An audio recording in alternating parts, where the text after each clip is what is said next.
চৌদ্দগ্রামে কিশোরী প্রেমিকার ছুরিকাঘাতে প্রেমিক নিহত। চৌদ্দগ্রাম প্রতিনিধির তথ্য ও ভিডিও নিয়ে বিস্তারিত প্রতিবেদন। কুমিল্লার চৌদ্দগ্রামে প্রেমিকার ছুরিকাঘাতে সাইদ আবদুল্লাহ সিয়াম নামে এক যুবকের মৃত্যু হয়েছে।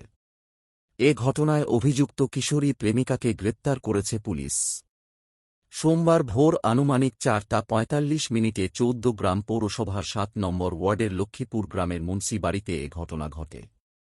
নিহত সাইদ আবদুল্লাহ সিয়াম ওই গ্রামের হাজী এনামুল হকের ছেলে। পুলিশ জানায়, ঘটনার সময় ফরিদপুরের ভাঙ্গা উপজেলার ঘোষগ্রামের বাসিন্দা রবিউল মৃধার মেয়ে নাইমা জাহান সিয়ামের বাড়িতে অবস্থান করছিলেন। ৩:৪৫ ঘুম ভাঙিয়ে গেছে। এবার আমি তো একটু শুয়ে আদান দিয়ে আমি উঠবো নামাজ পড়বো। এর মধ্যে ওই মহিলাটা দরজার মধ্যে বা মানে একবারে থারবা কিল মারে, ও তার মা আন্টি আন্টি তার মা দরজা খোলে।